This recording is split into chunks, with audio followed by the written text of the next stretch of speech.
Yes, Leo. Yeah, good evening. This is Leo Gilling, and on a Wednesday evening, it's a really nice evening out. It's Wednesday evening. It's about 8 o'clock in the evening, and I want to welcome everyone here on the Leo Gilling Show. In another series, in the series of COVID. What's this called again, Dwayne? It's called Coping with COVID series. This evening, we are hosting several persons from Jamaica who happens to be guidance counselors. We're going to be asking a lot of questions, and you, the audience, are going to find out a little bit more about what the job of a guidance counselor is in schools.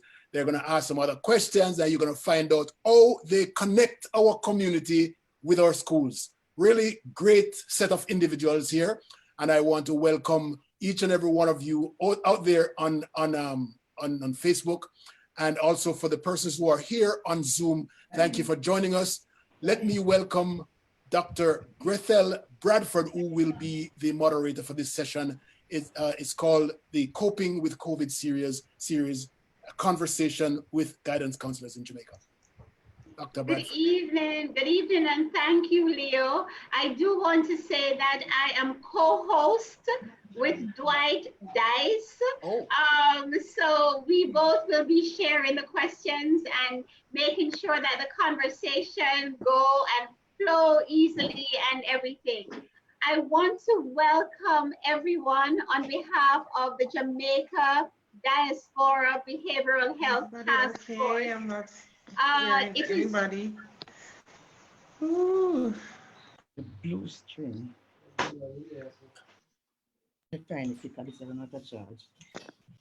Okay, go ahead, Doc. Go ahead. I'm gonna mute everybody except you. Are we still here?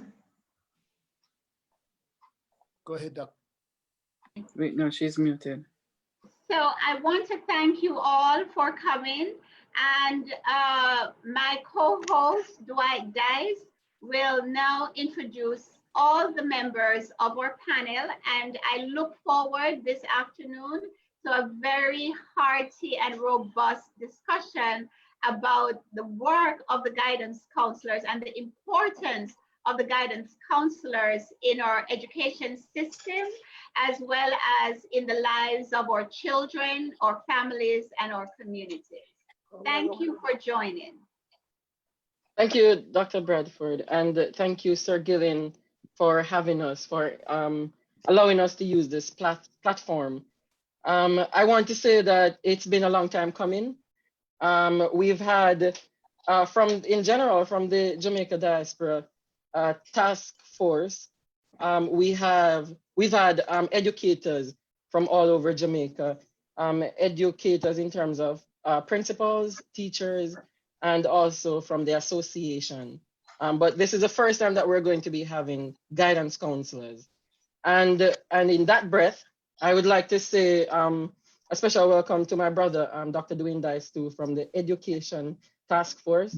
He's the chairperson. And he will say now just 1 minute of greeting. Yeah. Thank you, sir. Okay, so I'll make it brief. Welcome, everybody. This is our program and your program that you will share. It's a pleasure to have everyone on that. We're getting the scope of the education system. So as was mentioned earlier on, we talked to principals and so on. So it was coming that we needed to hear from guidance counselors as well. So my name is Dr. Dwayne Dice, the chair for the Education Task Force. We welcome guidance counselors in this initiative to make sense of what is going on as we narrowly guide our way through COVID-19. It's nothing that we have experienced before, so we have to try to make sense of it in an educational sense. So welcome everybody, and we're awaiting your responses and discussions. Thank you, Dr. Dwayne Dice. We have with us today, or this evening, 7 wonderful counselors from what we refer to as JAGC, That's the Jamaica Association of Guidance Counselors in Education. We have with us Mrs. Althea Denise Brown, and she's a guidance counselor from Manchester High School. She's been in the education system for over 25 years, and she has a wealth of experience and educational background. I won't go into each of their qualifications because it's going to take us a long time, and we need to get through get to the meat of the matter. So we have Mrs. Althea. I think she's off though. I don't see her on here anymore. She will be back. She is frozen, and so she's logged off and will log back on in a minute. Great. All right, she's connecting as we speak. All right. Well, we have with us also Mr. Richard McLaughlin, and he previously worked as a guidance counselor. He was he worked at the primary level and at the high school level as a teacher and also as a guidance counselor. I want to say a special welcome to him because he wears many hats right now because he's now the principal of Hamden Primary School, which is in Trelawney, Jamaica. We also have with us Mr. Leighton Campbell, and he's the guidance counselor for Knox Community College. Knox Community College is in a small district in rural St. Anne. And I want to also say that he also is serving as a member of the National Executive of Guidance Council of Jamaica Association of Guidance Counselors in Education, which is JAGC. Since entering the education system in 2006, Mr. Campbell has served at the primary also and at the secondary level, and he served as head of the guidance department in 2017 and 2018. We have with us in our presence also the president for JAGC, Jamaica Association of Guidance Counselors, who is Mr. Richard Skyers. And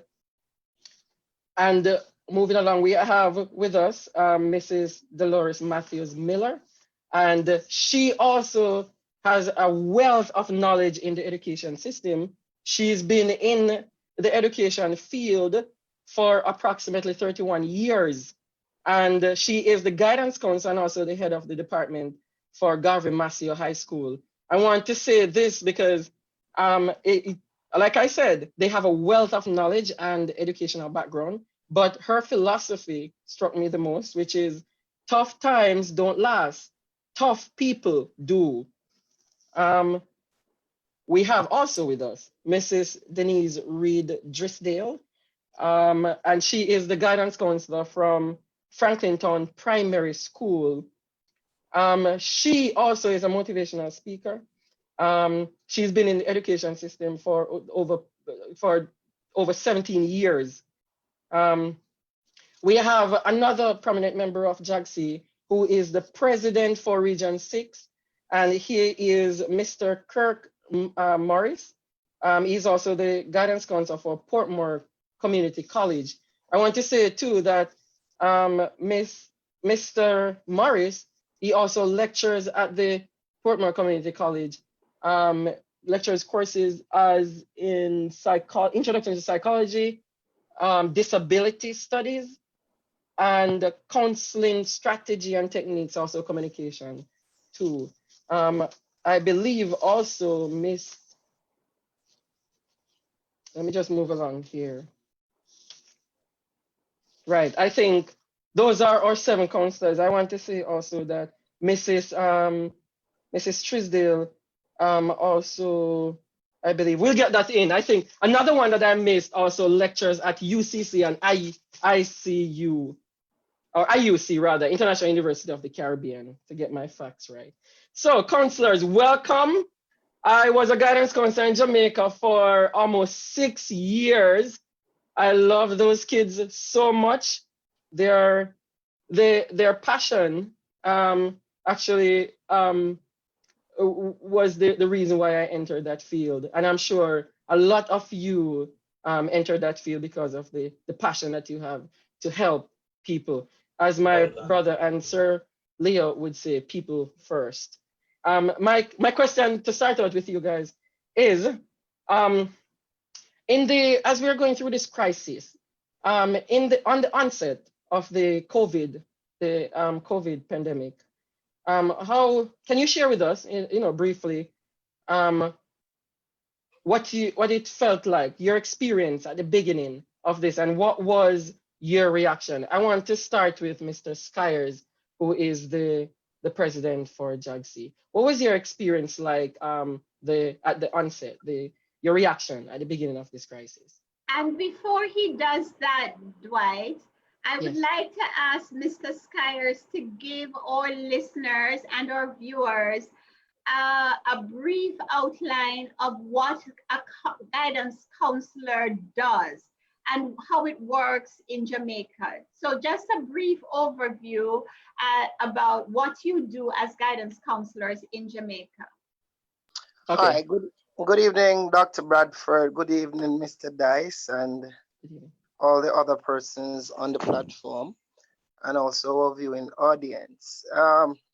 The guidance counselor in the school really acts as an advocate for students. So we basically defend the rights of our students. So we are the ones who, we will have the sit-down conversations with the students. First of all, we observe our students very keenly to see, if we have identified any form of change in their behavior, if we are seeing any signs of abuse, those kinds of stuff. And we have a responsibility to report those matters.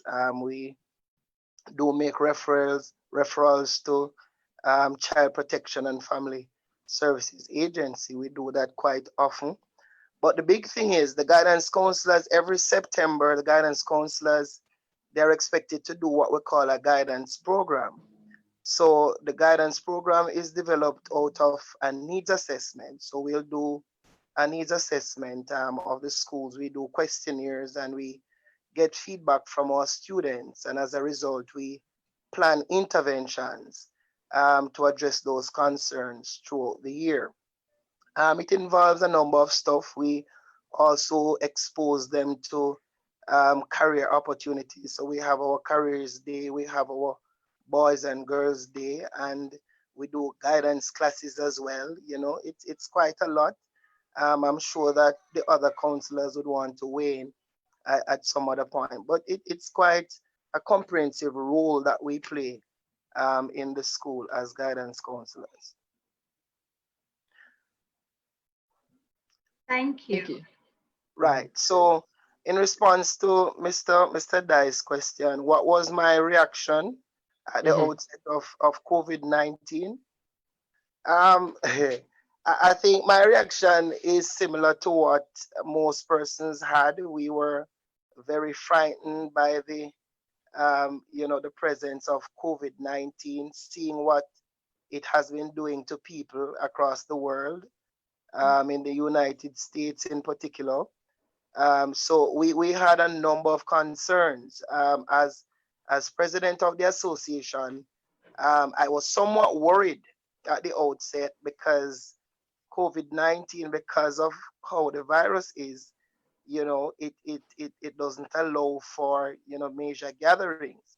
And as an association, we had our activities planned, and we were wondering how is it that we were going to execute those activities that we planned. So it was nerve-wracking at the outset. Persons were very fearful. We did not know at the outset that persons who actually catch the virus could survive. We thought it was really a death sentence. So it was really a fearful time for many of us. But as we learn more about the virus, we realize that as an association, we do have our planned events and activities, and we realize that there are other means or ways in which we could execute, and that's what we have done. I think as an association, we have responded well. The national executive team, they have supported all the initiatives tremendously, and so we were able to basically do all that we had planned virtually. The last thing we had was our half-yearly conference, which we had yesterday. So yes, that was basically my reaction. All right, so we're going to ask the president for Region 6. Thank you very much, Mr. Skyers. Mr. Kirk Morris, do you want to jump in on this? Hi, good afternoon, everyone. Right, so for my thoughts at the onset of COVID was the thought came into my mind as to what are we going to do with this new virus, this new pandemic, and everything that is happening around us as it relates to this virus. Also, I was a little anxious to know that how are we going to deal with our students? What mode are we going to help them, try and get them through being at school, going to be out and so on for an extended period of time? So the thought was a bit anxious and fearful as well for me and for my colleagues as well. Thank you, Mr. Morris. Okay. We're going to go across to Mr. Leighton Campbell. Thank you very much, Dwight, and good evening to everyone.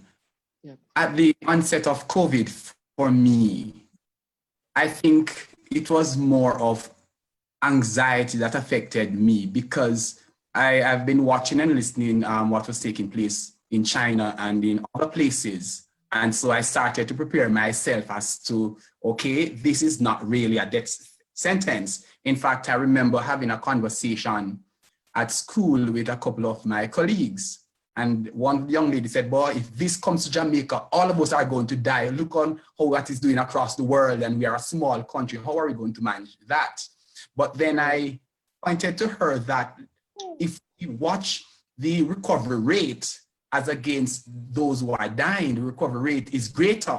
And therefore, it is not as bad. It is terrible, but it's probably not as bad as we are looking on it. So I wasn't necessarily frightened or fearful.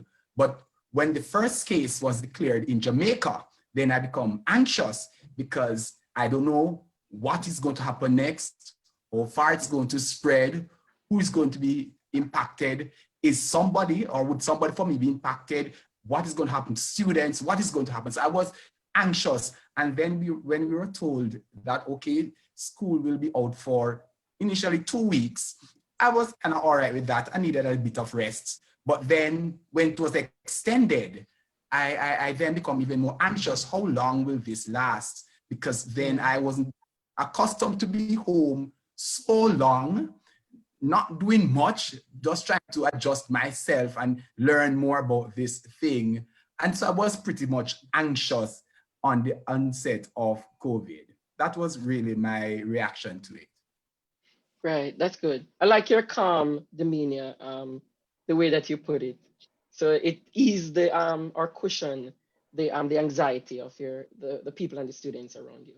We want to jump over to Mrs. Denise, Mrs. Reed. Hi, good evening, everyone. Yes. So for me, and at the beginning, when I heard about the COVID-19, just like Leo said, I was not perturbed at all because to me it was just like an ordinary, hold of the fact that school will be out for a while. I started, I was a bit worried of the fact that, what would happen to my students, because for them, especially the children who are on path, school is a safe haven for them. The fact that they'll come to school and they're fed. And so I started thinking about them. A few of my colleagues, they panicked, but, I was able to assure them that, in spite of, with administration, we were able to talk to them. And the fact that we're home now, it's kind of boring for me, but, I'm trying to cope with what is happening around. Oh, okay. Thank you. Thank you for that sharing. Mr. McCloughan, Mr. Richard McCloughan, what was your initial experience reaction to this pandemic? Well, thank you, Mr. Dice. Like Leighton, who expressed that there was this apprehensiveness at first. Actually, I have been watching the news and coming out of China, leading up to this point in time when our school would have been closed. And I was fearful, to be honest. What was coming out of China didn't look like something Jamaica could handle. And so we're actually at a meeting the Friday. Well, we heard about it the Thursday, that the first case is in Jamaica. And then we were called to an emergency meeting with principals, chairman, and PTA. And while in that meeting, making preparation for dealing with COVID, halfway in the meeting, we got the announcement that the Prime Minister have announced that schools would be closed. Now, that is something we were anticipating under the circumstance, but at the time when it was announced, it came as a shock to many of us. And so we had to literally abort meeting and make contact back at school to our senior teacher, perhaps VPs in some cases, and start making some preparation for the closure of school. We were told 2 weeks. And so that wasn't bad. We can deal with 2 weeks, but then after those 2 weeks move off and we were told of the extension, then we have to start thinking from a different perspective. Luckily, well, like many of my colleagues, I had set up this WhatsApp group with each class.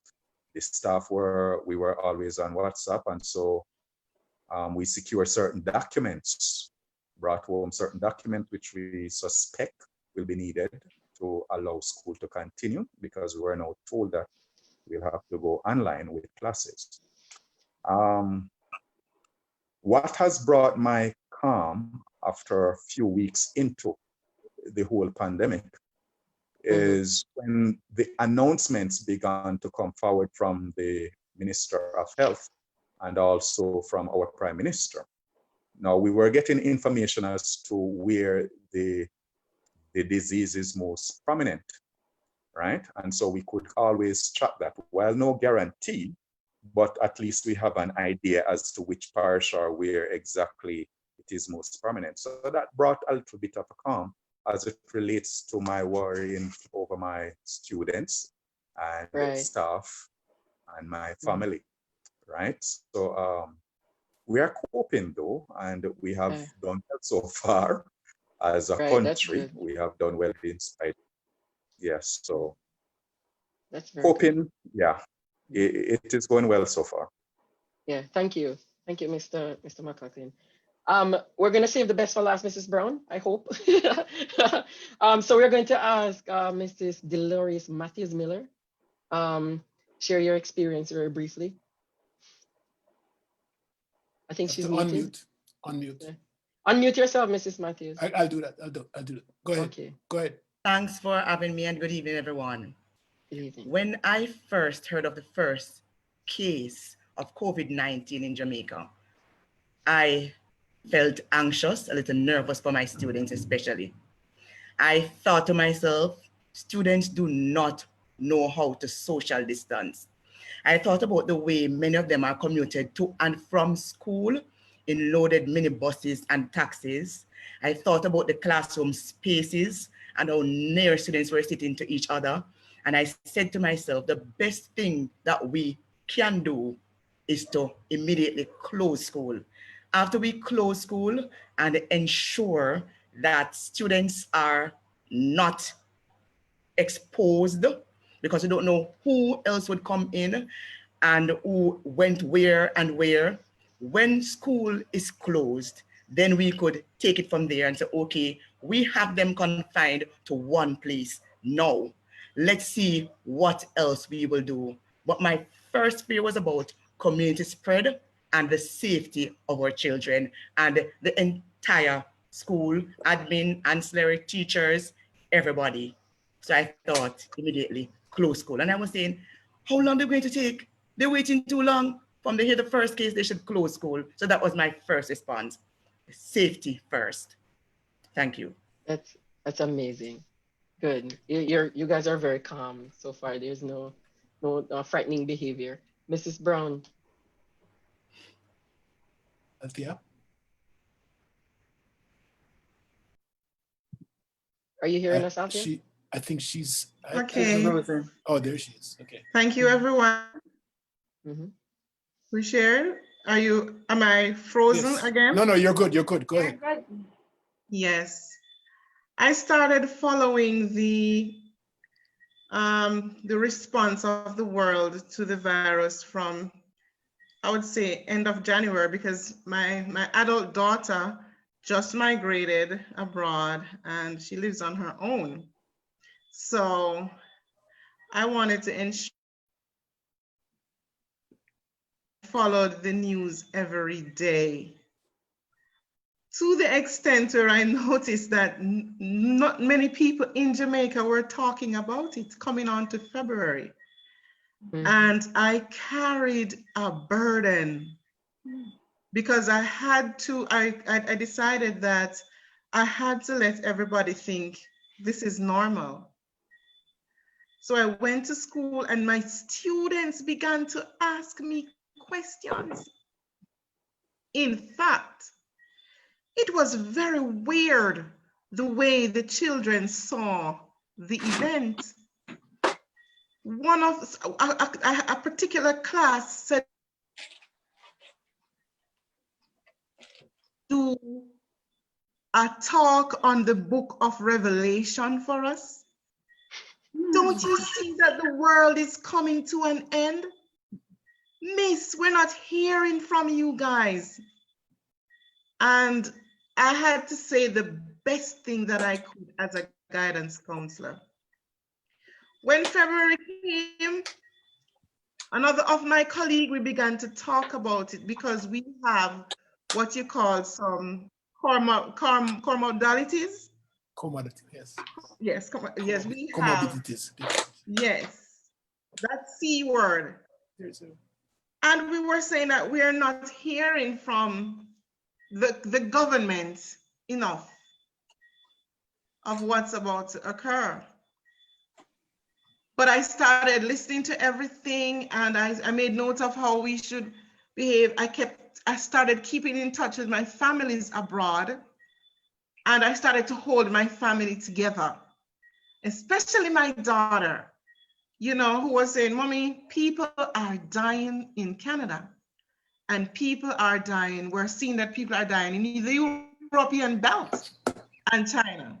But I noticed that my principal was going to a lot of meetings. I noticed that he was back and front in Kingston, back and front and all of that. So I said, okay, something is going on. And I had to listen because I knew that it was time for us to close down. I sensed it and I wanted the students to be safe because I realized the spread, how it is spread. And I'm telling you, colleagues, on the 12th of March, I could not go on because I began to hold a guilt for the students. Because I'm saying, God, if they die, it's going to be on my watch. So something has to happen. And that was when our principal called the big meeting to say, listen, we are going to close, you know? So I kept this burden inside for 1,800 children at my school, my family members. I had to be calm. And then I had to be dealing with my own anxiety because the pallor of death was over me because I have some issues. I have some issues, guys.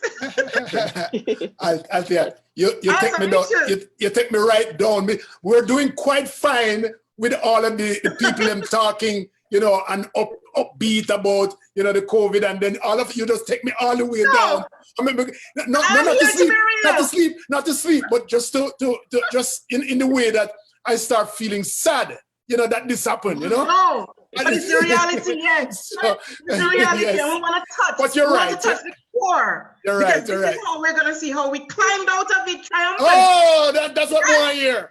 That's what more I hear. Me know start saying me I got dead oh. I want to ask though. Hypertension, oh. And so I'm talking to my God, and I'm saying, God, is this the year? And I have to be making everybody else say, no man, I don't watch no fears, everything Chris. And that's the counselor. And you say, who counts the counselor? You know, until we went home, and the anxiety of being alone. Manchester High School, I must commend my principal and his administration. They took our mind off it very quickly, because in the space of 2 weeks, we were on Google platform and we were educating the youth again. And so we focused on getting them connected to their education. And we were just a distracted family. And so that was how we rode into getting the pallor of death from all of us. Ah, that's so sweet. You fix it. You fix it up good. She did. But you know, the funny thing about this though is that I noticed that everyone was feeling some level of anxiety. Yes. Because the principal was saying, there was some sort of anxiety there, but we had to jump in and whatever and all of that. And I think what is so important for us to understand. We had to be calm. And to help other people to understand. And so often people forget this. We are humans too. Yes. Right. We feel anxiety and we feel fear of the unknown, just like anybody else. And until we get the information that we need to survive and to sort of like move on to the next, to segue into the next stage, we are going to feel the anxiety. So I want to ask you all a quick question. Dwight, I know you're going to come, but let me ask you all of this. How did you help the children to make sense of it all? How did you do that when they all came to you? I think Althea talked a little bit about this, that you kind of like, they came to you with all these ideas, but questions and all of that. How did you help them to just make sense of this whole thing? And I'll start with Kerr. Mr. Morris, do you mind if I call you out by first name? You can call me by first name, please. That's fine. No, you don't mind. Yeah, this doctor this and this doctor that and this doctor this. Tell right, man. Jesus. I'm going to tell me call you. I'm going to tell me call you. So we can turn all of the formalities. Yeah, no, it's gone. I think I altered it. Yes. So Kurt, tell me, how did you help your children? And then I'll go to Mr. McClarkin, and I'll go to Richard, and then I'll call you by name. There are two Richard there, just so you know, Skyers and. So Kirk, how did you do it? How did you manage? Okay, well, for me at Portmore College, the guidance counselors along with the nurses, we work together as a team. So what we did at first, when we heard about this whole thing and that school may be gonna close by a certain time, we went around and those certain flyers that we would have gotten from the ministry to those students, and we educate the students on the whole matter of COVID and what to expect. So the nurse and I, we go from class to class and we have discussions with those students on a time basis, and that's how we help them. And that's where we're able to answer their concern, their questions that they throw at us. So that's where we're able to get them and to know what they were thinking and to help them to dispel whatever myths that they may have heard. That's how we dealt with it. Okay. Richard McClarkin, how did you help them? Because I know you operate in the role of a principal with with a guidance counselor hat on? How did you help them through the process with your double hat? Sir Leo, you'll have to unmute him. Oh, which one is it, Richard? Richard It's okay. McClucky. There you go. Oh, he's here. He's here. Yeah, so I was saying that at my school, we don't have a guidance counselor. And so it's a blessing in disguise that I have the training as a guidance counselor and would have operated for many years as a guidance counselor. Leading up to the closure of school, as one of our colleagues, I don't remember, indicated that she saw her principal going to meetings often. We all found ourselves going to these meetings, sometimes with the ministry personnel, sometimes with the Ministry of Health personnel. And so what they were doing is preparing us to prepare our school. And so we would have gathered enough information to return to school, armed with flyers and all, putting up posters around the school. When we meet with about COVID, of course, and preparing and dealing with it. So when we meet with the students, we would try to counsel with them and help them to prepare their minds, teaching them the coping skills and all. And that really helped to calm them down. We would also have meetings with the parents. Every now and then we would send out WhatsApp messages to update them as to precautions to take whilst the concerns were coming in.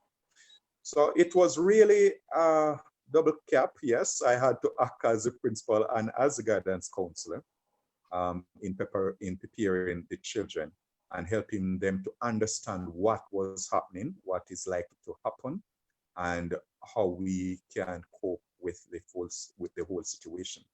And that really helped along the way. I'm dying to ask this question. Can you allow me? Is that okay? Sure. Yeah. Me I did. Dolores, are you me I go for? Just, you know, you're in the rural area. So I'm wondering, how is it, which child which children did you focus on as the guidance counselor? Because I know that you can't meet everybody. How did you determine who to go to during this hard, very hard period? How did you decide who to go to? I tried to reach the ones that were in first forms, the younger ones, because I realized that the older ones would understand things a little bit better. But the younger ones, they're the ones particularly who will resist social distancing and who may not understand fully well. So what I tried to do with each of the first form class that I had, because I don't teach all the first formers, but those that I had, I went around and I taught them about personal space and social space. So I acted out and allowed them to act out using my hand with my elbow to say, ask someone to come up. When you come up to my elbow, you're in my personal space. When I stretch my hand out, I'm putting you in my social space. So I began to tell them, this is the way you're going to have to go forward. You cannot share your drink anymore with anybody, drinking from one cup, one box. You cannot use somebody else's rag or handkerchief. There are certain things that you must resist doing. But I kept on hammering in them: social space, personal space, social space, personal space. Try to keep yourself safe in as many ways as you can.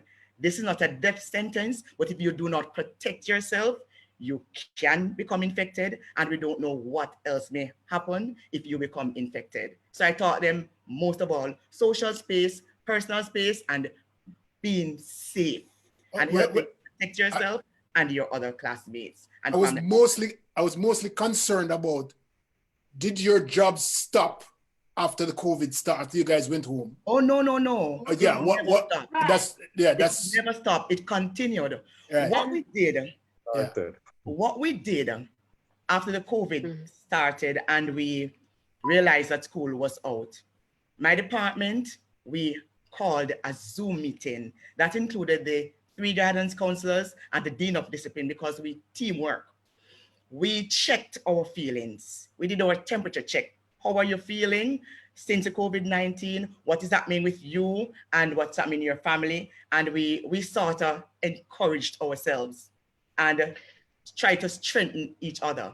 After we did that, that same afternoon, we set some plans in place for the entire school and stakeholders, especially parents in particular, as much as we possibly can or could. We thought of the way we would structure things. We thought that the 5th and some 4th formers were getting ready for CSEC, CAPE, City and Guilds, and other exams. So we say we need to meet with them. So what we did, we planned a series of Zoom meetings with the parents first. We wanted to find out how parents were doing, how were they feeling, did they have anybody in their family or in the community who died? How were they feeling since school has to be online? How were they managing with the children at home during school sessions? So we met 5th and 6th form parents, 4th form parents, 3rd, 2nd, and 1st form parents 1 week. And we sought to find out the challenges that they were having, how we could help them. And we sought to find out the places that we could point them. Did anybody need to go to CPS FSA? Did anybody need any help from child guidance? Did anybody need any help from the victim services? Were there parents who were having problems with getting telephone operating? Do you have SIM cards to work? Do you have mobile data and so on? So we start to find out all of that, and we start to find ways, because our dean was visiting several meetings, and so she was gathering information on safety and security. So when we met, she dealt with the safety and security aspect. She knew where to tell them to find out how you can get a digital phone card, how you can get a line phone card. And we deal with issues. Sometimes we have games. We start to have them dealing with use the first letter from your name to say how you feel. Use the last letters from your surname to say how you would go forward. What would you want to see happening? And then we met with the students from 5th and 6th right down to 1st form. We targeted the 5th form parents and students first because of the fact that they were getting ready for exams, and they would be the ones who were most fearful. And what we did sometimes, we invited other social workers in. So we had somebody from the NCDA, we had somebody from Child Guidance Clinic, we had one of our education officers. So we sought to do a lot of feelings check. We had games with them. We sought to have some light moments with them to let them realize this is not a death sentence. This is something new.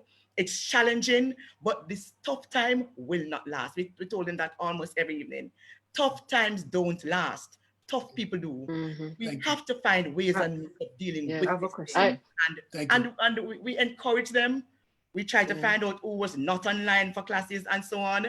We found out, so if we had 40 persons online, they would tell somebody else what we were speaking about. That person would tell somebody else. So it went on, and we were able to reach a number of parents, students. Right. We formed WhatsApp groups to reach who we couldn't reach by Zoom. So it was a very interesting time, and we really did everything that we could to reach out to all. Yes. Thank you for that.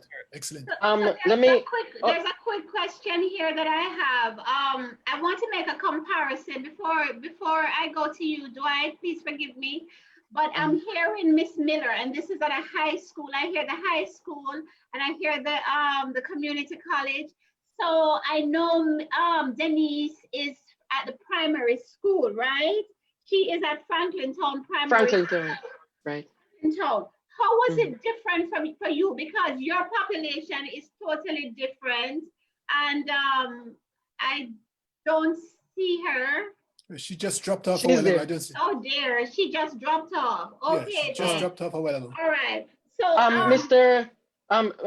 Dr. Gretel. Yes. Or Gretel. Let me just call you by your first name soon. Richard McLaughlin is at the primary level too, you know, in the rural area. Yes, he talked about it, but I really wanted to see the difference between the different levels, to see how they engage the children and stuff like that, and how challenging it was for the children to actually be able to sort of adjust. Because I understand once they hit you know, 12, 13, they're more able to, you know, they're able to reason things out more. But a first grader and a third grader who, you know, are in that stage of development where their logical thinking is not in place, you know, they're still emoting a lot. How did you work with them, Denise? How was it different? She back? She's back. She's back now, yes. Okay. Yes, how was it different for you, Denise? All right, so being at the primary school level, at the onset, my principal created a task force so we could use that initiative to sensitize both parents and the staff and the students about the COVID-19. So as we created the task force, we were told that school would be out. So on the Monday of March 16th, we started, well, with the initiative of my principal and my board chair, we decided that we would continue with preparing lunches for the path students, because we recognize that this is a weak area in my school. So we prepare path lunches for the students from on Mondays, Wednesdays, and Fridays. And for students, the path students who are living in close proximity to the school, they would pick up their lunches and I would deliver to the others. And also, as it relates to materials, I would drop off those as well. It was kind of difficult because as it relates to lesson planning, and so I started doing lessons via WhatsApp. So I would create worksheets for my students because they are babies, grades 1 to 6. You find that a lot of students in my area or my community, from school community, is that they have problems with internet. So you find we wouldn't use Zoom classes until in the latter part. So the teachers would work with WhatsApp. So I would send worksheets to the teachers and they would send it to their WhatsApp group, and then I would get a feedback from that. I found out that my teachers were experiencing a lot of frustration. So I had 2 coping strategies session with them where I got individuals to talk to them about, you know, going on, how they function in a time such as this. I also had a coping session as well with the parents. And what I did also was that the students I had in my group, like counseling group or individual counseling, I touch base with them, you know, find out what's happening, how are you coping? And I would give them, you know, talk to them about things that they should do in a time such as this. I would also talk to non-compliant parents. So the teachers would say to me, these are the students who are not participating in their daily classes. So I would call the parents to find out what's the situation that's not allowing them to participate in the classes. And then we would try to find strategies as to way to alleviate the problems. So basically our programs went up until about last week, when we actually cut off like the path, giving out of the path lunches. And so the teachers are still teaching, they're still in a mode of frustration. However, they're still trying to cope with the situation. And I continue to assure them as the guidance counselor that I'm with them and that in spite of the situation, we can still go on. Okay. I understand that guidance counselors act as they wear several hats, in other words, and they teach classroom sessions and stuff like that, which is what we were talking about. What I want to know about, and another aspect of the guidance counseling tasks or function roles is the counseling in terms of individual and group therapy sessions. How has the, and I'm going to I want Mr. Campbell, Leighton, to answer. How has the counseling process affected by this distance that was created by COVID? And then Leighton, and then I believe Dwayne has a question afterwards. Thank you. You can unmute. Okay, go ahead. Mm-hmm. Thank you, Dwight. Yeah. So as it relates to group and individual counseling, since COVID had set in, much of that has not taken place, even though I would have made contact with the students, because there was nothing in place for telehealth, as it's been called now, or counseling over the internet. But I reached out to students to follow up to see how they were doing. In fact, there was one client or student who was in one of those communities that was quarantined somewhere mid-April, no, March, thereabout. And I had to be on the phone with her at least 3 times per week just to ensure that she is in good mental health state. Because, you know, when your community has been quarantined, then you're wondering what next or who next. And they were restricted from going out and doing all of that stuff. So much counseling did not take place, but the psychosocial support was given to the students. And that was done via WhatsApp or maybe a phone call. And I remember meeting with a group of students via Zoom just to talk with them and to ensure that they are doing well and coping. And one of the things that I also did and still do is to record podcasts and post them in groups so that students could listen to. And it came, I think one of the first one was to calm them down, tell them how they can cope, to practice deep breathing and all of that, and try to relax themselves. And I even share with them some of the things that I did to calm myself down. So for example, I would get up some mornings early and I walk around the house and I talk to myself, you know, and I just let it all out and just to relax myself. And so I would have shared with my students, these are some of the things that you can do because I am doing them too. And I am saying, yeah, you can talk to yourself, because talking to yourself is not a sign of madness. It's just that you are what's taking place. No, true. That's and true. You are correct. Oh yes, and so that was what really took place. So it's not much counseling, but psychosocial support that was given to the students.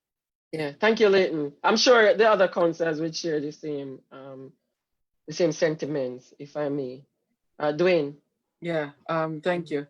Yeah, I listened to a lot of the sharing, and it's sort of similar on the overall education front, that you have to make changes to reach students via quite a lot of platforms. But before I ask one question, I want to say shout out to one of my guidance counselors in Tampa, Florida. I worked with her for 5 years. She's retired just I think last year. Miss Sabrina Christie. I told her I would send greetings to her and the rest of them in Tampa, in a elementary school that I worked for a while. So shout out to you, Miss Christie, Sabrina Christie in Tampa, Florida. So my question is, because we're looking at this from an educational perspective, and what we realize is that after talking to so many people right across the globe on this education platform, realize that changes need to be made to the education structure. We talk about the brick and mortar compared to an online platform is very fluid, where we reach students, but this is the general educational setting. It's a little bit different with guidance counseling as it relates to socio-emotional support, one-on-one and so on, as mentioned before. Do you think, and this could be a few people, do you think that the curriculum is going to have to change some of the aspects of it, if you think that there are certain measures that must be put in place in order to cater for students on a different level, because there is a new normal. There's a new normal that is forming. So what do you think as you go through your day-to-day activities now in this? That's a good right question. through there. I think that's a good question from Mr. Skyers. Skyers, Yeah. right. Yeah. Do you think that we as you think about these things, do you think that we're going to have to change some aspects of the curriculum in order to reach students socio-emotionally? Here he is. Mr. Skyers is there. Yes. In terms of a curriculum, the guidance department, we are basically guided by a guidance program rather than a curriculum. But if you're referring to changes, I would believe that the ministry probably need to consider in a serious way, online tutoring for students, but where the guidance aspect is concerned, as I mentioned earlier on, we are not guided really by a curriculum coming out of the ministry. The guidance department, what we do each September of every year is to develop a guidance program. And the program basically, as I mentioned earlier on, is developed after a needs assessment is done of, probably some of the issues that might be affecting our students. But the program really is not something that comes out of the ministry. The guidance counselor in the school is the one who really develops the program, and that is used to guide the activities for the school year. It's just a good question because it looks like COVID is not ready to go away. I mean, it's getting stronger in some of the states here, right? And Dwight asked a question that I'm still bugging because I didn't really hear the answer that I wanted because kids are home and they're still going to have challenges, right? And how has the guidance counselors engage with them for counseling, not for book work, but for counseling, because there are things that they are going to go through at home that they would not normally go through when they're at school. So now they're home for a long time. They're looking forward to getting back with their friends. They haven't seen their friends in a long time. Are these the kind of discussions that you engage with them? What is going on in their minds? How are they coping mentally, emotionally, physically, socially at home as it is right now? That's right. So I could respond to that because I'm really back in the system right now. Yes. And the high schools are really operating now, preparing the CSEC students for exam. So what I did the moment I went in, I did a sort of psychosocial assessment where we do questionnaires, and the questionnaires are really to ascertain their mental state or the impact that COVID-19 has had on them. And I am in the process now of collecting the information. And after collecting the information and seeing some of the ways our students have been impacted, I have students in my school right now who have lost relatives to COVID-19, and it might be surprising. So what has happened after the assessment is done, I'm now doing what we call individual counseling. So those students are called in one by one. So I do a sit-down session with each student based on the feedback I get from the questionnaire, allow them to process the emotions that they're having. Those who are, still grieving over the loss of relatives, we guide them through the grieving process, and we provide that kind of support.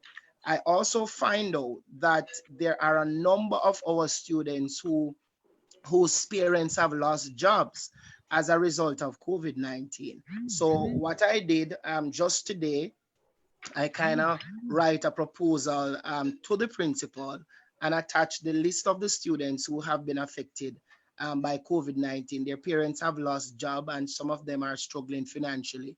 So I write a proposal to the chairman, the school board chairman, and the principal to see if we can, kind of gather some form of support financially for those students. But definitely the way forward coming for September having all the students being gathered back in the school, then the approach is to do the assessment, do the psychosocial assessment to find out the level of impact that COVID has had on them. And then we do the intervention going forward. Thanks, Sir Skyers. Althea, what is your response to the same question as it relates to counseling?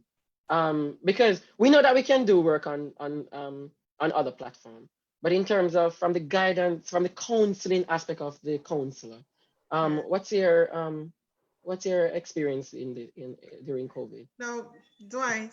Yes. You must always also remember that in my profile, I told you that I'm at first an English teacher, right? Right, you are. So I'm able to use words in a very emotional way. And I want to tell you what has happened. I like what my president said. Yes. We don't know a lot of information that you're asking us. We don't know because we were not and still not able to touch base with some of the children. And we're not going to hide it. No, we know that. We know. We understand that there's so many challenges out there. So we have approached the idea that the platform for counseling has changed. And so what you're going to have is a lot more WhatsApp consultation, right? If I might, it's going to be a blended consultation too. As a matter of fact, I've had Zoom consultations. It becomes counseling when there's a treatment plan. So I did not write any treatment plan for that period, but I had some real deep consultations with children via the phone, via WhatsApp, hoping that I did not break down any ethical guidelines, hoping that their conversations were private, because sometimes you're on WhatsApp and somebody else is on your call. And a lot of work on the Google platform. Now, there was a question before, how did we calm the children? I had to use a strategy on my children before we went off. I told them that, you see, Jamaican people, we are clean people. And we are wash we hand before everybody else. And we are use Lysol and Dettol before everybody else. So nothing now gonna happen to you know, and hoping that they would come out of it safe and secure. But it introduced, what COVID has introduced is a wider framework for us doing the work. And I want us to be positive about it. It doesn't have to be just sitting down in a hot office where the mosquitoes are hovering around us, but the landscape has now widened. So a lot more people can be met with, if we have the time, through a lot of other medium. Mr. Dice, Dwight? Yeah. Yes, sir. If I may add, clearly the online counseling is going to be an approach that we have to adopt. If you were a part of the conference yesterday, and one of the presentations that we've had was addressing the ethical issues regarding online counseling. And that was done primarily because we understand that, a lot of counseling will have to be done online. So we want to kind of gather the information as to how, to do it in a safe and an ethical way. The ministry has also encouraged the schools that, come September, there might be the need for some students to still remain at home, and the online counseling and the online tutoring will continue. So clearly, we understand that this is the direction that we'll have to be going into, where we utilize the online platform, Zoom and Google. It's a new paradigm shift, yes. Yeah. I wanna ask Gretel. I wanna ask Mrs. Trisdale, right? Denise, I want to ask you, given the fact that somebody mentioned before that school, and we all know this, that school is a safe haven for students, right? For many of them, many of Yes. them. What were your concern, given the fact that school is a safe haven, and the students were not going to be allowed to voice or to be open to you being there as a counselor, and they're much more comfortable in that comfort zone, and they're far away from you probably in circumstances where they're very uncomfortable, and you know how that affect their psychosocial, what were your concern, and how did you respond to that kind of stuff? And I think we can ask everyone that question, whoever wants to answer it as well. What were some of your concerns? Just knowing that you weren't able to meet with them at any given time. Because kids run to you for everything. And what I actually love, believe it or not, is that there is a teacher out there. When you say, first of all, I am a teacher. I always think of myself, I'm a psychologist second, and I'm a therapist third, and psychotherapist fourth. But first of all, I'm a teacher, And so when I hear you all talk about, taking them food and all of that, I know that in your hearts, you must have wondered, what about that little one who wanted to come talk to me about something or whatever? Just how did you deal with that? Was there, all right, so anything you could do, or So my concern basically was to reach, how would it was said, be careful, social distancing, and you don't want to be close to these students because you don't know what will happen. I was a bit worried. I was a bit confused as what to do. But what I do is that, as I'd mentioned before, I try to call the students I had in counseling previously. So I'd call the parents, find out how they're doing, let me talk to the child.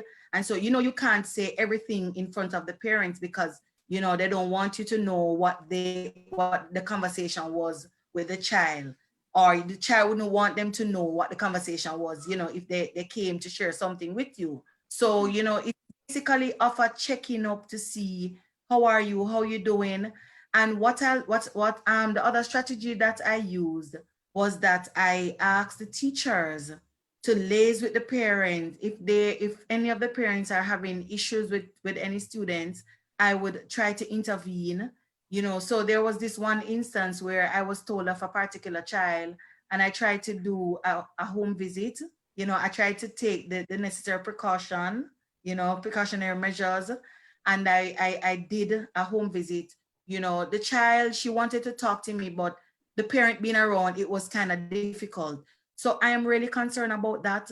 The phone to me is not really a good way of dealing with them, because they may be calling while they're around a parent that they don't want to talk. So in my head, I'm still trying to think of, ways how to reach, to talk to them on an individual basis. I am actually thinking of calling the parent to say, drop them off at school, and I'll try to practice the whole social distancing to have that dialogue with them. But my means of using it, of getting to them, is basically through the teachers, to find out, because I don't have the cell numbers for all the parents. So I would ask the teachers, find out from your group, is there a child that is having a challenge functioning or so? And that's my way of reaching them thus far. Okay, so we're going to thank you, Denise. We're going to throw this out to everyone. If there's anyone who just wants to talk about that. Dr. Bradford? Yes. The concern I had about our students being at home was the possibility of them being abused while they were at home. That was a serious concern that I have, because for many of our students, the school is like a safe haven for them. I mean, a lot of them look forward to coming to school just to sometimes leave a hostile environment for, a brief period. And a lot of us may not be aware, but many of our students leave home from very abusive situations and they come to school. When they're at school, we have the privilege of observing to see if there are any changes in behavior, to see if there are any physical signs of abuse taking place. While they're at home, we are not able to do that, you know. So it was a serious concern. So what many of our counselors have been doing is to do the phone calls, the regular checkup, the social media platform. They have been using that just to ensure, you know, that they are keeping in touch with students. We kind of, you know, tell them that if anything is happening to you and you're uncomfortable, you know, we tell them to call, you know, the police 119, or, you know, to call CPFSA, you know, people like those who can provide that kind of assistance. But it was a real concern. And sad to say, just last week I heard that, you know, very, very unfortunate situation where I think a young man, he was at home with his two sisters, and they got sexually involved, and his two sisters got pregnant. One of them was 14, one was 16. You know, so when I heard that, I was like, whoa, my greatest fear has materialized, because that has always been a concern when the students are at home, spending so much time at home with whoever is there, probably a neighbor, it could be somebody in the same household, you know. So that was a major concern that I had for Wow. yeah. Okay, Miss Miller, Dolores, thank you, Mr. Skyers. Sure. Prior to COVID-19, one of the things that my department did, we ensured that we taught our children to report. We told them we are not always going to be around to help you. So what we did, we have 2 billboards on the school compound with the different agencies where help can be had and the numbers. And we keep pumping this into them. When you cannot get to us, these are the numbers. We may not be able to we may not be accessible all the time, but here are the billboards. These are the institutions where help can be had. How we help some of our students? While we had those many Zoom sessions, there were parents and students and teachers who were on, who were able to say, help is needed here, help is needed there. We have at least 3 parent WhatsApp group. And for those parents who were not added during the Zoom sessions, they spoke up, we added. For the children who were not added to our WhatsApp groups, because we have WhatsApp groups because of our club related activities, so we're able to reach very many students. We always practice to give students our numbers and say, you can call us and speak to us. Where we may not be able to help you immediately, we can do referrals. Because even during the COVID-19 session, we got calls where we had to do referrals. We had a meeting with our education officer as guidance counselors, and they also reminded us of the different agencies where help can be had, and help for males, help for females, help with persons who needed to fill prescription but they couldn't go out. So we had a wealth of information. So when we had our Zoom sessions, we were able to furnish, and even without the Zoom sessions, we had already started to furnish our children with places where help can be had. So that helped us a lot. So students would call, and then we had some persons that we always make contact with. So they would call us and say, okay, I have so-and-so in counseling. I've been meeting with so-and-so. We would call to them and check and say, how is this person doing? How is that person doing? And where we were able to go out, because I remember on one occasion I had to really go out because I had a child a very brilliant young lady, but she had issues and she wanted to complete her SBAs and so on, but there were several issues. And another counselor and we decided that we're just gonna cover up, go out and get some help. And we went, and right on the spot, the child was able to even send off SBAs, and we encouraged work with her. When I spoke with her today, she said, Miss, everything is off and I know we'll do well. So we had put strategies in place prior to COVID-19 of how children can be helped and where help can be had. And the Zoom sessions, I tell you, they really, really, really help. Or WhatsApp groups, they really helped. And the fact that we have several WhatsApp group for admin and ancillary staff, WhatsApp group for academic staff, WhatsApp group for parents, WhatsApp group for students and so on. Each one would tell the other where help can be had. And so we're able to reach very many students and parents, admin and staff, and also teachers. I think that Leighton been putting him finger up in the ear long time, and I say, me teacher, and I don't now look on him. So thank you very much. Thank you very much, Mr. Gilling. But I want to respond to that question. Actually captivated by the other people who are talking, so forgive me, please. That's okay, Grethel. So for me, there were the two main concerns that I had were that one, at our level, students were preparing for final exams. Some were external and some were internal exams. And so I was concerned, how is it that they're going to, these exams were going to be administered and how well the students are going to be able to do those exams. In fact, just last week, one of our students was doing an exam and the lecturer spoke with me that the student has broken down. And so I made contact with that student and the student was out of it, totally out of it. And when she completed the exam and was about to upload the exam, the portal closed. So, you know, she just was totally devastated by the idea. And so I had to calm her down and tell her something is going to work out. And I'm happy to say that on Friday, she called back to say, well, Mr. Campbell, they reopened the portal and I was able to submit my exams. And so that was one of the concerns I had. And the other concern I still have is that many of our students do the work and travel program. So they'll travel to the States and other places during the summertime to pay tuition. Now with COVID set in, this has affected many of them. Most of them would have paid their monies to travel, did their interviews, gone to the embassy, did everything. And now they're being told, well, you may not be able to go. And so that was a real concern for me.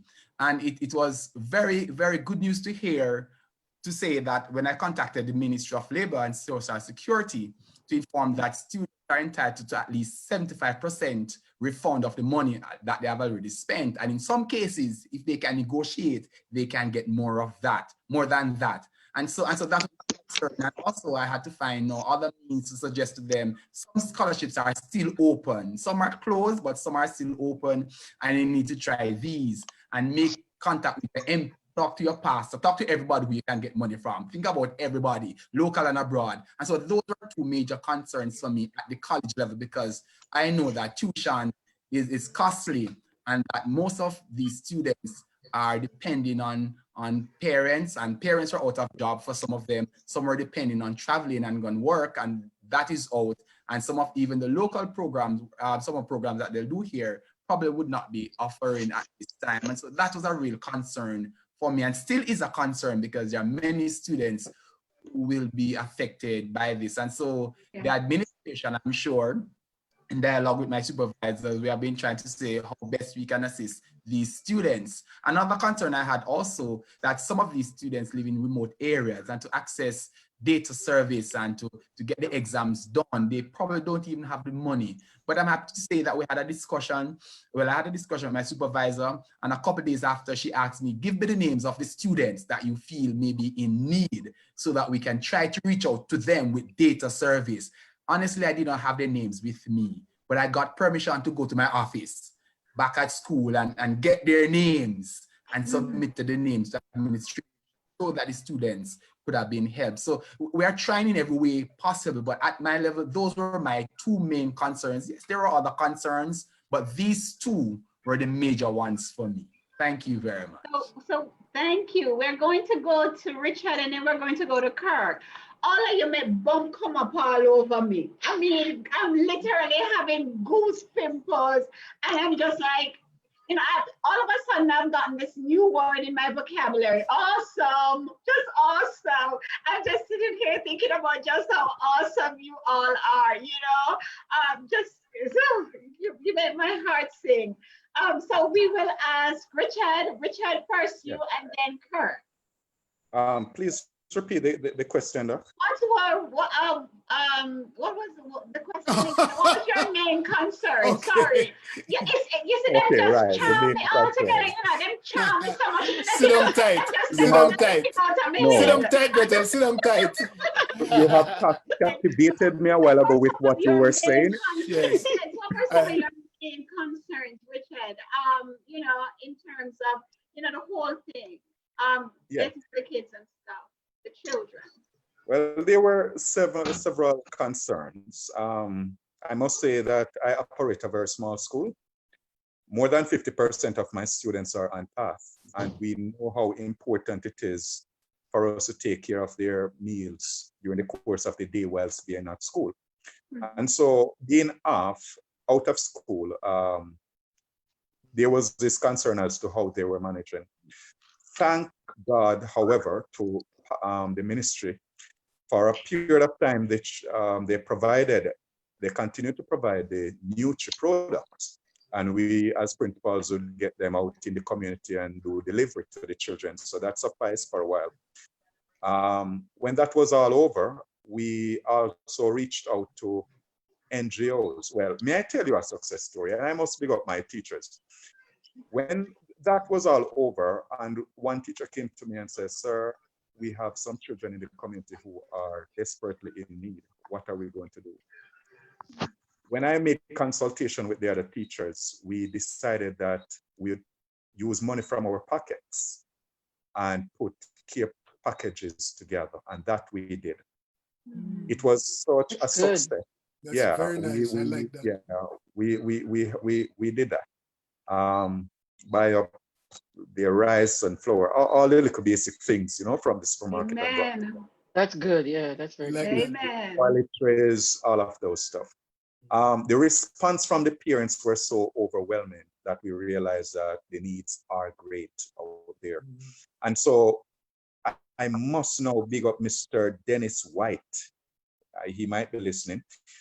He is a member of the Jamaica Alumni Association. He, through Lascaux Chin, had provided Lascaux Chin Foundation, had provided us with 2 set of packages so far, which we gave to the children.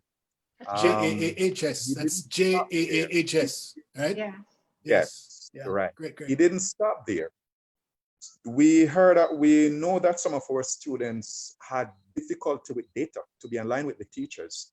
And whilst he actually have spent close to $50,000 to help these children. Bought them phones, bought them data. Children were getting like a $10,000 to buy phone, data, food. And may I say again, he did not stop there. Graduation is coming up. While we are not going to be having the official thing, but the package for graduation, the cost of which he came on board during one of our meeting, PTA meeting, and said, "Mr. McLaughlin, I will pay the package for the entire grade 6 cohort." And he already. Tell me name again. Tell me name again. Sir Dennis White. Dennis White. I wrote an article. Yes, Dennis White. I wrote. If we need to know that, please send that information. We will big him up across the platforms. Yes. I will, because I placed on my Facebook. He was like, "Wow, you didn't have to do that, but he deserved it." And so we were able to cheat with them. The parents are excited. They have benefited like that, saved themselves some monies, or some of them just would not have it. And so that was one of the concerns which we have partially resolved, because I know that the needs are still there. We were also concerned about the emotional health of our children. Mark you, I also operate an infant department, and these are babies. We are talking like 4-year-olds to 5-year-olds. And so they used to playing with their fellow peers and interact, socialize like that. And so with the separation, we were very concerned. They are on WhatsApp because that's the platform we mostly use because of the cost to the parents. I mean, we can't push it too far, you know.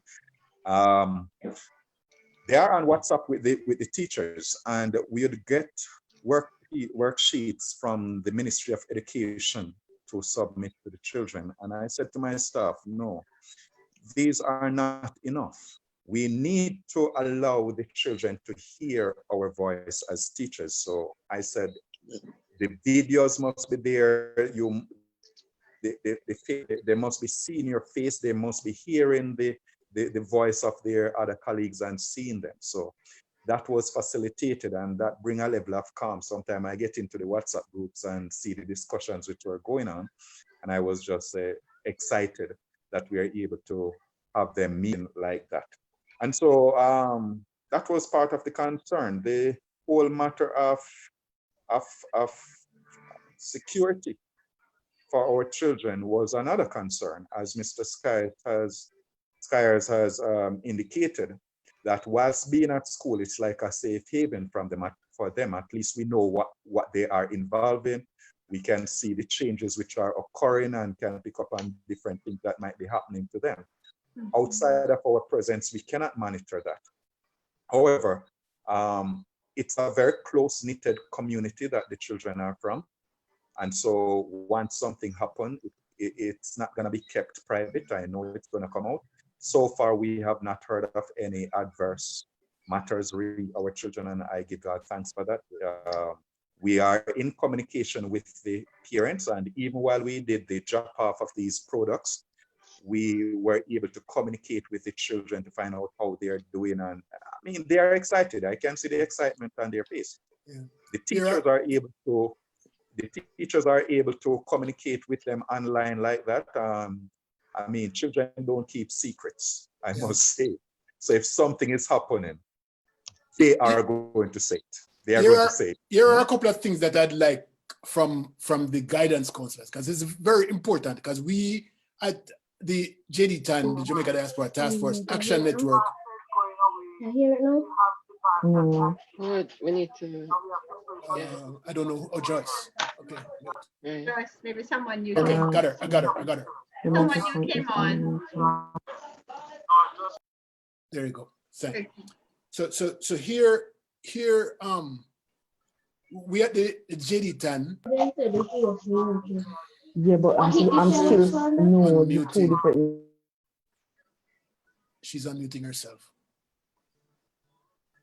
All right. Joyce, if you're hearing us, could you just unmute? Mute yourself. She keep unmuting herself. All right. So at the JDTAN, we want to be able to identify some of these issues that you have identified, Mr. Skyers and Richard just now. That was Richard McLaughlin, right? Richard. Yeah. Yeah. And we want to be able to identify our students. Our students are different, culturally different. So the issues that we're gonna face here, right, are not the issues, not necessarily the same issues they're gonna. But in order for us, we have the expertise. In order for us to understand how we can help, we have to hear from you what these actual facial expressions are, or these hand movement looks like, or if there are problems, how do you identify these issues with some of these kids, so that we can then say, okay, now that we know that this is how then we have some other skills here that we can take and we can guide you as to how varying degrees of help can come, different degrees of support. So we don't want you to hold things back, right? We don't want you to say it because it doesn't sound good. We want you to say it because we are here to assist as much as we can.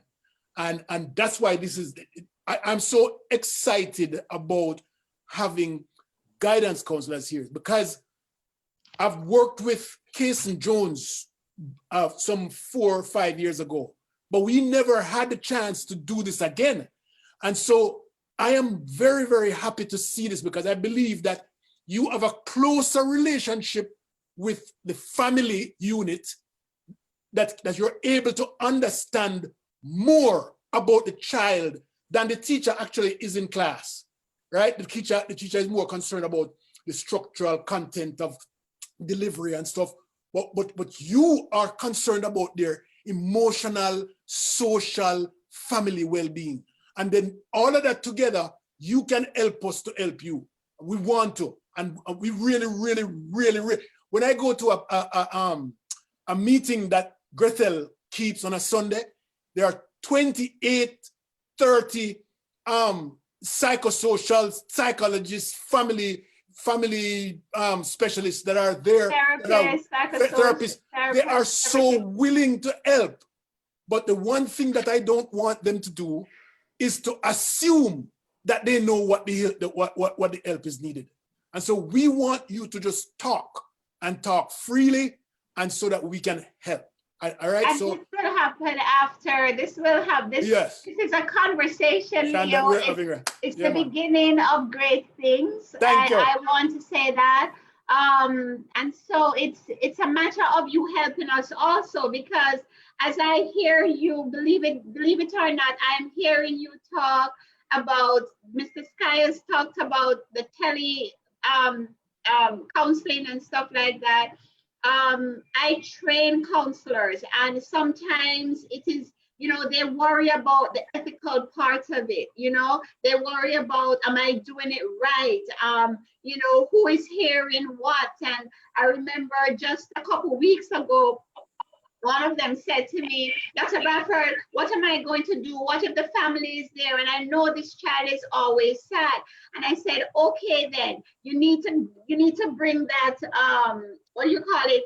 The faces, the happy face, the sad face, the anxious face, the whatever face, and just send that one to me. Let me know exactly what you're feeling, right?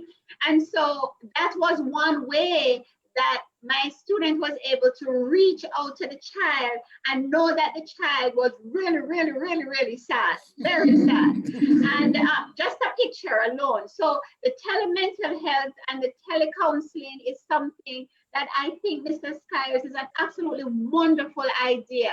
I'm a certified telecounselor, mental health counselor. So if you need any ideas or anything, feel free to check in with me. All right. So I'm hearing this, and I'm hearing people talk about the care packages from LASCO. And did you all know that JD10 has a COVID care package for we literally have an agreement. It's the same project. It's the same project. It's the same project. So it's there for different Professor Hamilton is listening right now. She's there you go. Hey, Prof, how are you? And so our COVID care package is there for our children in Jamaica.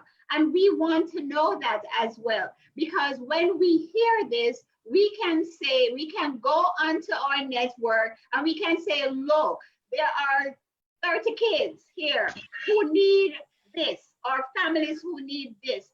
And then we can now tap into all those people who can help, okay? So I am so happy that you mentioned that, Richard. So thank you both for mentioning those two things. We've not talked to Kirk yet. We asked him a couple of questions, and then that was it. Kirk, your time. What were your concerns, and how did you work through them? Okay, Gretel. For me, I had a number of concerns.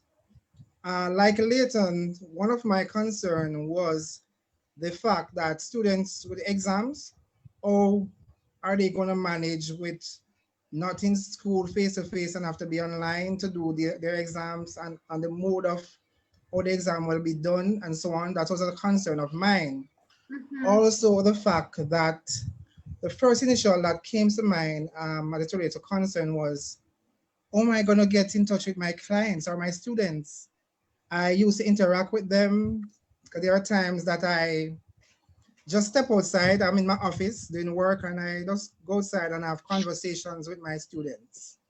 So I was wondering, how am I going to do that? And I know that some of them have challenges, have issues that they are working through.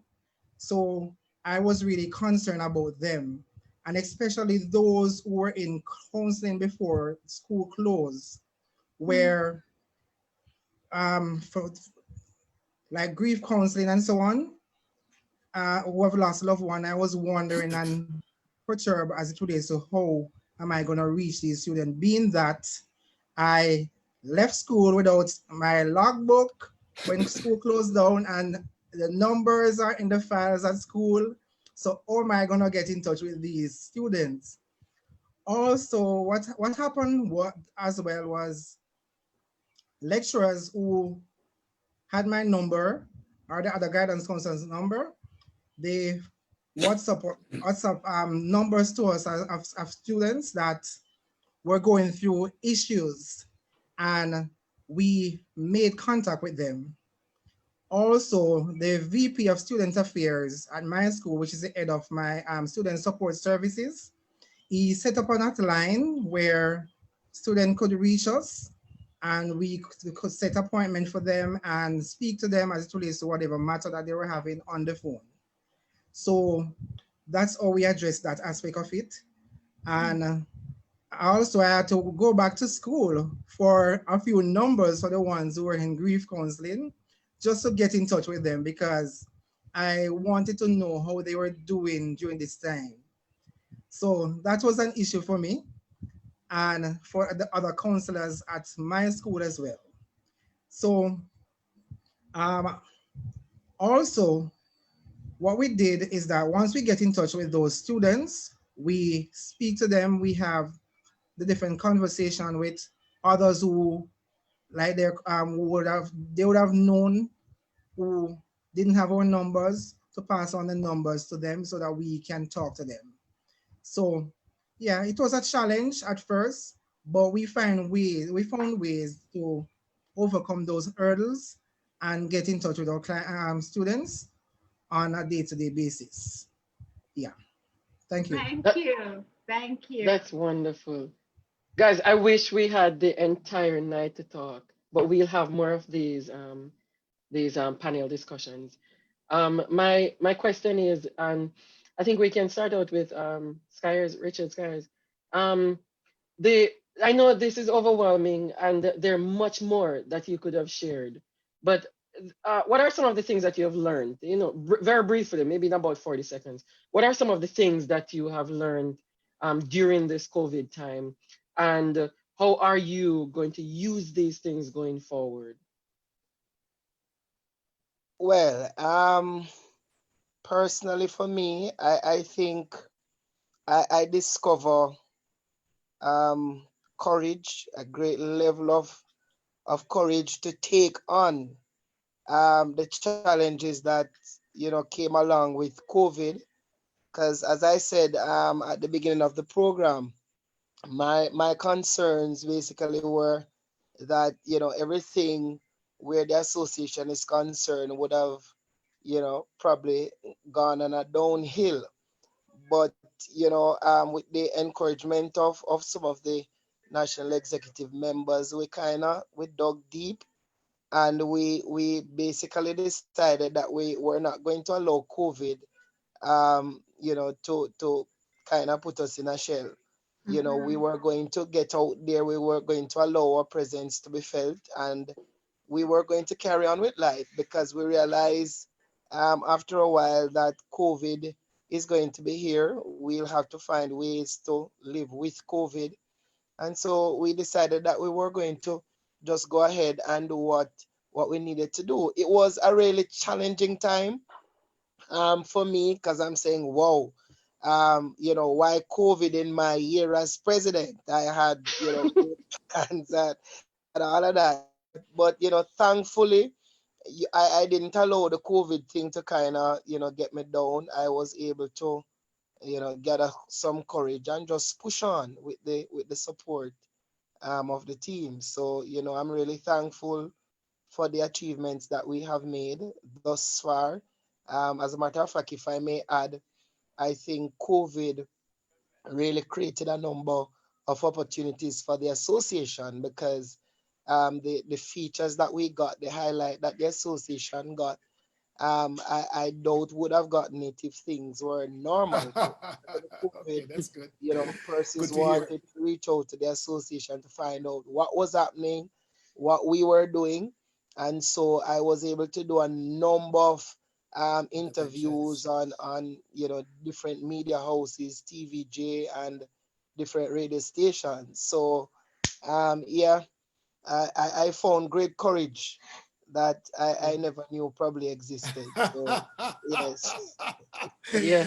And as a man of God, I know you can. You know them other saying, right? Them other saying that God never give you more than you can bear. That's right. I knew that the Lord. In the end, Dr. Bradford, I was saying to myself, you know, the Lord knew that this COVID thing was going to happen, you know. And so I think he put me in the seat as president for 2020 because he wanted me to discover some things about myself that I never did. At this time though, we're gonna have to wrap up, you know, right? So we're gonna just go around and take 1 minute from each person. Well, go ahead. Yeah, Althea, you can go next. Yeah. We're just gonna go ahead and take a 1 minute from everybody. You know, you can inside your 1 minute tell us, you know, what you hope for, you know, as a counselor. Yeah. Make it old. What we can say. I mean, you know, what is it that you want to accomplish as a counselor? How can the diaspora become a part of? Because that's what this is about. A part of your delivery, a part of your delivery to your students and your community. Tell us, you know, in one. Okay, so I think our Jamaican children are so wonderful. When I saw our 5th and 6th formers turn out back to school in June, I felt so blessed. And some of our parents love their children, because when I saw the beauty in their cheeks and the way some of them have gained weight, and so you know, I said, God, our children, not every Jamaican parent hates his or her child, and the fear is healthy, and they came out robust. And some of them were saying, Miss, me want to go back home. Yes, you know that home was safe, but you know that there are challenges. I have learned so much. Doc, I think God, Dr. Bradford, God led me to you. Because during the time I did a research on trauma, and I understood what collective trauma was. I understood the long-term effects of trauma on the brain. I understand how adults pain because of the lingering and unresolved effects of trauma. And I have taken it onto myself to develop a psychosocial environment in my school. And I think my colleagues have been so supportive. My department members have been supportive. We're talking the language. We're looking at the effects and the impacts. And what I think you could help me to do, I want to know how I could teach my staff trauma-informed strategies so that they can infuse it into their day-to-day structural curriculum. Okay, well said. That's well said. Yeah. Mr. Richard McLaughlin, your brief. Yes, yes, one of the things that I have learned coming out of this COVID issue is that indeed our children and us as a society, we are a resilient nation. It's not over yet, but our coping skill so far has proven that we can do a lot and we can accomplish a lot when we work together. We are flexible. I have recognized also the importance of the practice of Maslow even before Blues. Yes, you know, the hierarchy of Maslow, it speaks of the taking care of the need. Yeah, the needs. Yes, the needs before the aspirations. Whilst as an educator, whilst as a principal, my duty at this time is to really pay attention to the academics. But as a counselor, I know that the health, the emotional health of a person is more important than these aspirations. And unless we take care of ourselves, take care of our children's emotional health, there's not much success that we can expect from them, because if they are not comfortable, they will not learn. And so when it comes on to taking care of their basic needs, it's paramount. I've also realized that parents have gotten the chance to develop a greater appreciation for what teachers do or for what educators do. Although some of these were rather funny, but we have seen parents expressing themselves, expressing the frustration and really thanking teachers for the job that they have been doing, because they did not realize that educating a single child, what says 30, 40 students sitting in front of one individual, would have been so difficult. So there has been some great things coming out of COVID. It has provided some great opportunities for us to learn. And so going forward, we have, as a school, we have needs. And whilst the Ministry of Education has been doing its best, but we're all humans. And I mean, some of the things I don't even know how they are going to figure it out, how we are to cope or move forward, right, with what is happening now. But they have been doing a good job so far. Not perfect. There are still some anxieties on the ground that we are asking them to meet with us and explain how to move forward. But I trust God that things are going to work out for the greater good. Thank you. That's good. That's very good. Well said. We're going to go to Mrs. Denise Trisdale. All right, so basically what I have learned is that, you know, as counselors, we should be prepared in all areas, you know, in just to focus on crisis, especially in case of a crisis, we should always be prepared.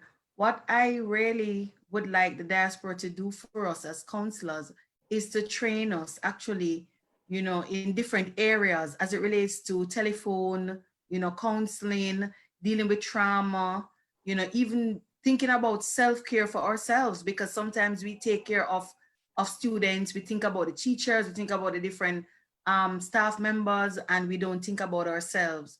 So, you know, training for us would be a vital one. That's very well said, so short and spicy.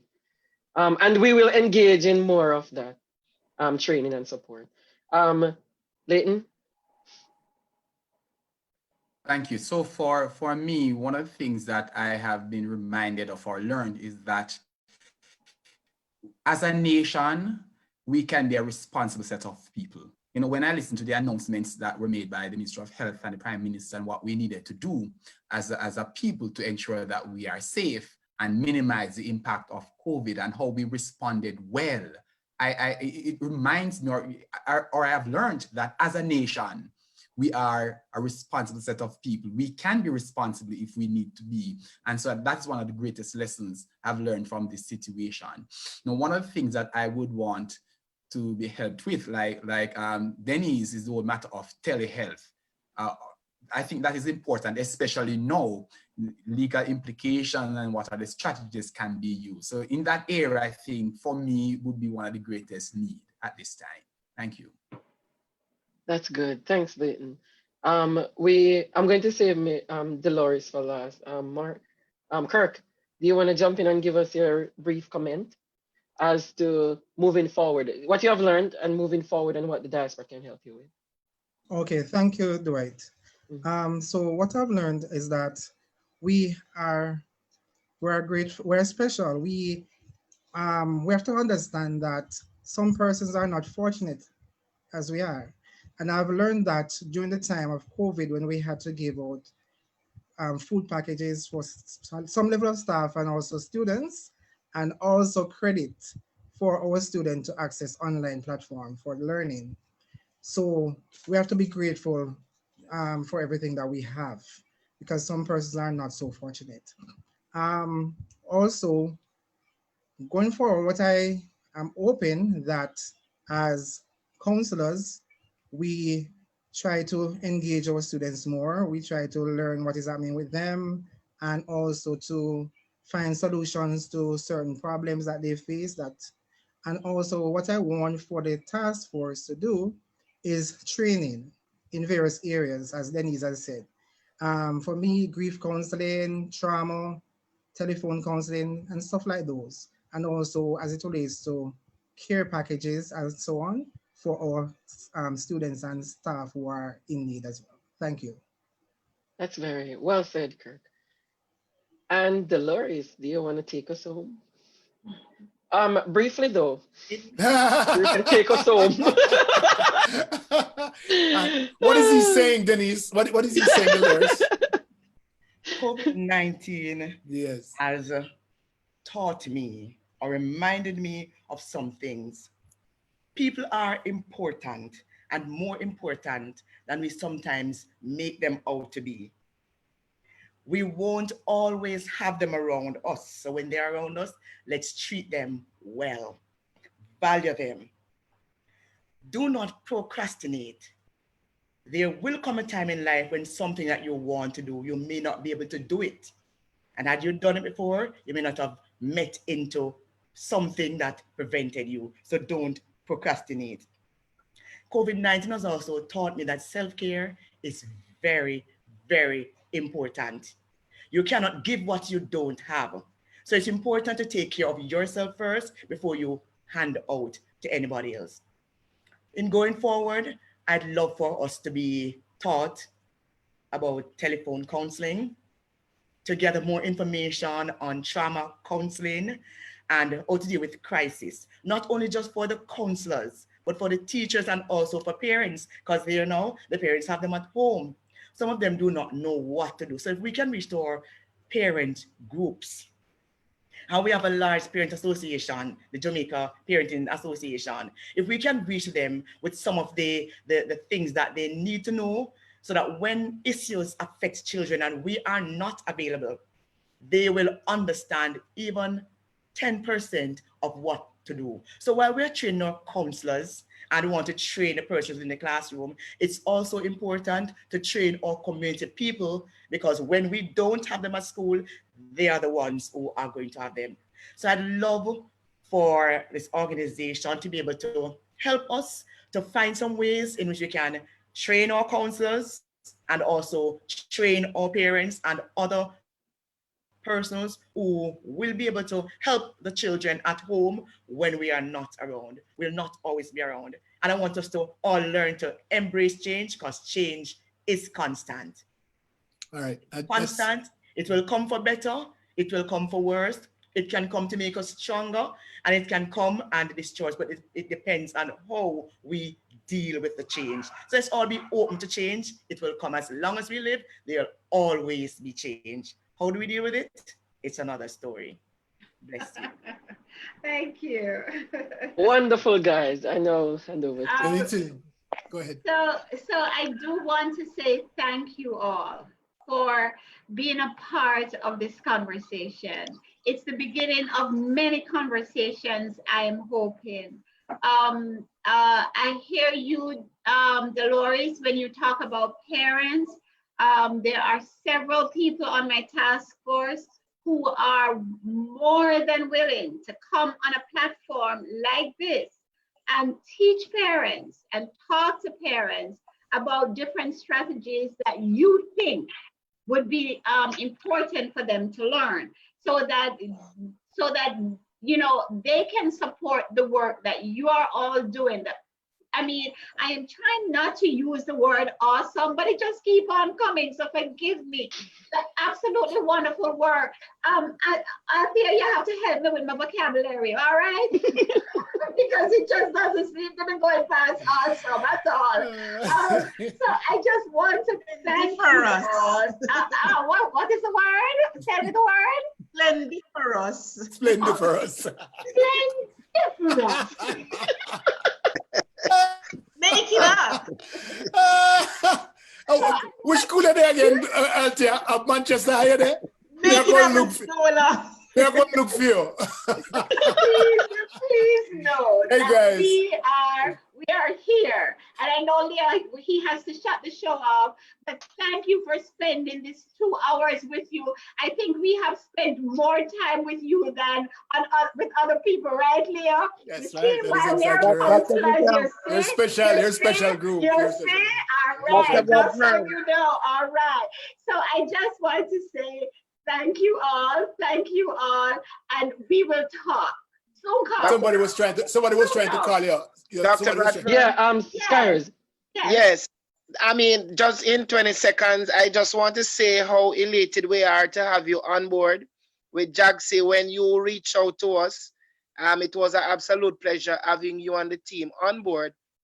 And I've been hearing the calls from the counselors, retraining, and we're happy to have you as a resource person. So going forward, I know that we're going to be having a lot of engagements. So absolutely, we're more than happy to have you, and we know that the counselors will benefit greatly. So thanks to the diaspora, thanks to you guys. You are awesome. I use Dr. Bradford's word. You are awesome. Splendiferous.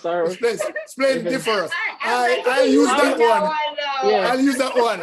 I see you guys saying Leo, thanks. Yes. Sir Leo, just a quickie before you, quick question. Don't use that word quickie with me. We're in a council. A shorty then? A shorty is fine, but don't use a quickie. Okay, just a shorty with you. Just quickly though, but I read through a message here on Facebook Live, and one of the main question was, how can they get? I'm not sure you know. I'm just gonna throw it out. How can they get access to the COVID package? Is there any way that they can access it, or it's done in a specific process? Right now, it's very strategic, and so we leave it up to Lascochin to coordinate that. So we don't get involved with it. All we do is provide the kits, and then they deliver it. Oh, so okay. I hope they. So they get in touch with Lascochin Foundation, and then they will get in touch with us, and then we can strategize from there. Yes, because we have a team that works with them. It's kind of. I must tell you though that the project is kind of winding down. I think we're rolling in another month or so into back to school. Okay. So, all right. Yeah, and I just want to say in 5 seconds that this conversation is ended online, but our walk just begun. Yeah, that's a great way to end it. Thank you so much. Yeah. Guys, let me tell you something. It is our absolute pleasure. I'm going to tell you, nobody not happier than me tonight to have guidance counselors here, because I've been trying to get this for 4 or 5 years, believe me, okay? And so I've been to your conference one time, and I've had several individuals chip in here and there, but when I got Dr. Bradford, I say, I think I have the right thing here now. This is where I needed to be. So I'm glad that she's here, and she's a great resource. I mean, absolutely splendiferous support system that I have here. And thank you guys, the persons who are online. Thank you for joining the Leo Gilling Show. We will be back again this Saturday morning. And what's his name again? Mr. Skyers. Did you say you're from Clarendon? No, Trelawney. Not at all. I'm in Trelawney, Falmouth. I think you come from somewhere good, but it's all right. Don't worry, do that to me all the time. Have a wonderful evening, everybody. Thank you so much for joining. We'll see you again soon. Yeah. Bye. Bye, guys. Bye, everybody. Have a good one. Have a good evening, everybody. Thanks again for having us. Yeah, man. Yeah, take care. Bye-bye. Thank you. All right, guys, we'll talk. Yeah, man. Yes, we will. We will.